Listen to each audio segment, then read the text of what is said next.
Hey,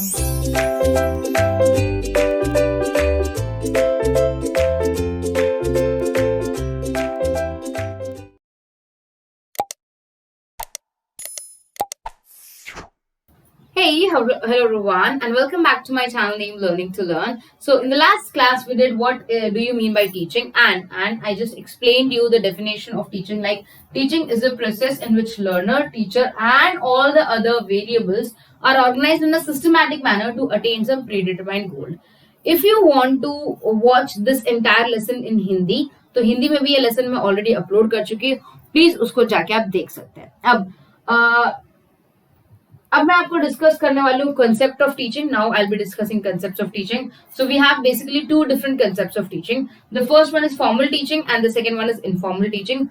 Formal teaching means when the teaching is carried out by a paid professional, like a professor, a coaching person, a teacher, and for that the person is charging something. Okay, professionals carried by teachers or the faculty, paid professionals. Paid means you have to pay something to get that particular knowledge. Then that is called formal teaching. Whereas informal teaching, the paid element is not there, and informal teaching is usually given by your parents and your community, your friends, your relatives, etc., for free of cost. So this is informal teaching. Informal teaching is usually more in the initial ages of a child, whereas formal teaching is more in the latter stage of a child. Okay, moving forward with today's topic, this is in Hindi also. Make sure you are able to see this. And the next one is this. So I will now be explaining you the various characteristics of teaching. So make sure you just go through all the characteristics once. And if you have any doubts, you can mention me in the comment section below. But I would be explaining all the characteristics with the key points. Please make sure you write the characteristics in your notebooks. Write the key points in your notebook so that you don't forget. The same content is also available in Hindi. So now let me start explaining what are the characteristics of teaching. So characteristics can also be known as features, and in Hindi we call it as Visheshtaएं or Lakshan. Okay. Now the first is it is a system of action. When we talk about system, we talk about process. I'm really sorry. Okay.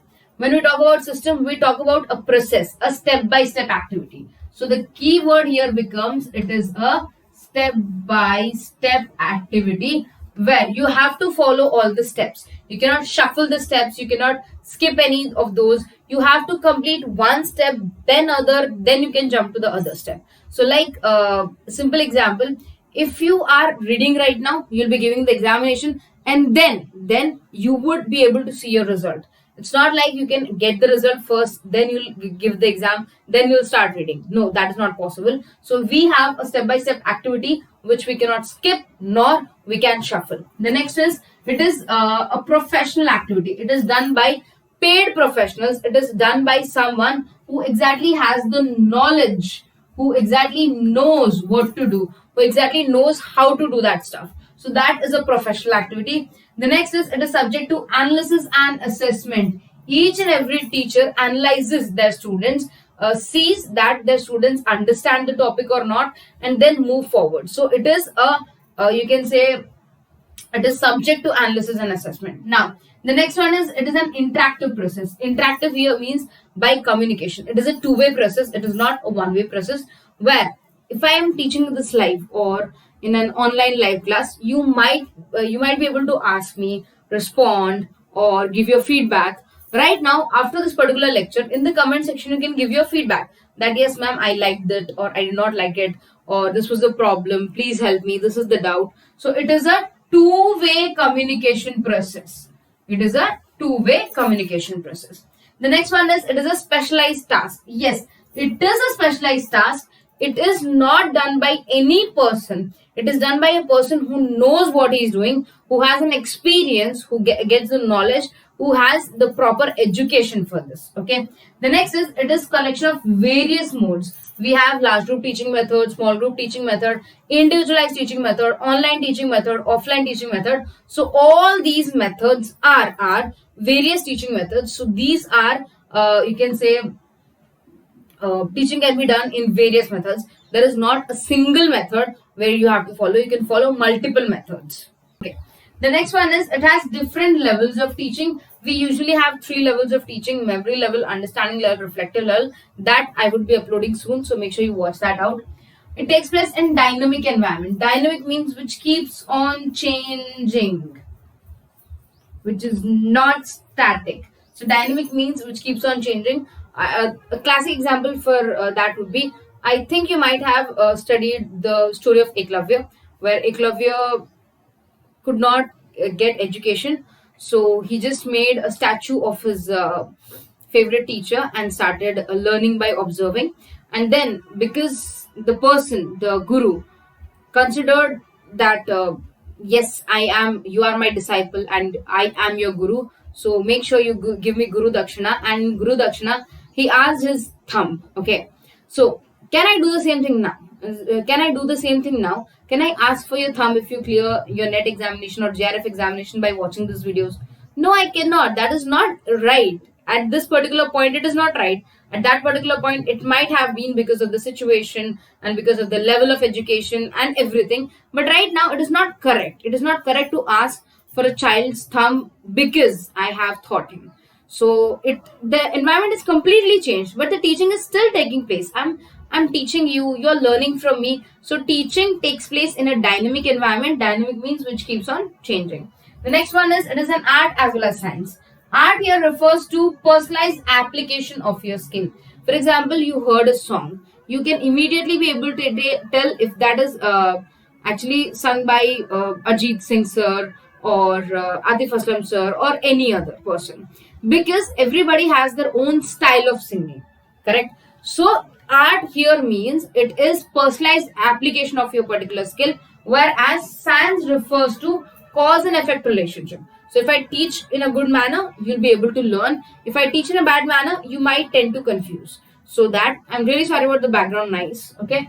Now, it is closely related to education, learning, instructions and training. It is closely related, but it is completely different. That I'm going to cover in the next videos.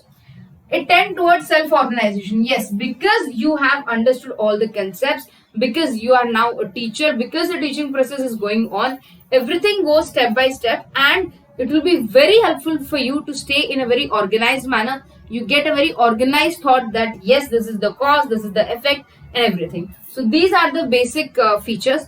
Don't worry, hang on. We also have 3 to 4 more points. We'll complete that and then I'll end today's session.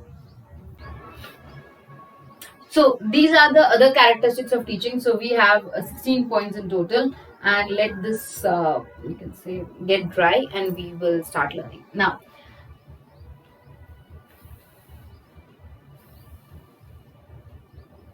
Okay, so it is a social service. Why teaching is a social service? Because if we are able to actually make a child a very good citizen, he would be a very good person in the society. He would be fulfilling all his duties, all his things that he need to do. He'll not be lazy, he'll not be corrupt. Suppose if we teach him in the right manner, so it is actually a social service if we are doing our work in a very precise and good manner. Second point, it is a continuous process. Teaching is something which cannot come to an end. It goes on forever. For example, you were learning something when you were in your school, you were learning something when you were in your college or the university, you were learning something even when you got a job, okay? And you learn every day many new stuff. So of course, when learning takes place, teaching also takes place, of course. So teaching is something which is very continuous in nature. It doesn't stop because you have got an age or you understood everything, now you don't need to know anything. It's not like that. Teaching continues forever. So it is a very continuous process. You cannot say it is a static process. It is a dynamic and continuous process. The next one is it has high degree of autonomy. Autonomy here means freedom. You have a higher level of freedom as compared to other professions, where you are able to have your own style of teaching, own way of teaching, and you can make it more and more effective by practice as well as experience. So it is more of an autonomous activity where you tend to understand stuff and you have the freedom to apply your own techniques. The next is it includes lengthy period of study and training. Yes, any teacher who's teaching you right now, she might have gone through all the topics, she might have understood all the question and answers, she might have tackled with all the doubts, and she might have got trained to make you understand that subject. So before becoming a teacher, you have to spend your lengthy periods to study as well as to get properly trained to be an educator or a teacher. The last point is, it is essentially an intellectual activity. Intellectual means it is related to mind. It is not an activity where it is not a physical activity which you can see. For example, anybody right now is watching you, so he will see that you are watching a video. He'll not understand that you're learning something because it is not a physical activity, it is a mental activity, it is an intellectual activity. So these were all the characteristics of teaching. I hope you have liked this session. If there are still any doubts or problems, please do let me know. I would love to hear that. And please give me a feedback on my new setup. Did you like this or not? Because I don't know if you like it or not, but I wish you really like this. So take good care of yourself. Study hard, Pan 1.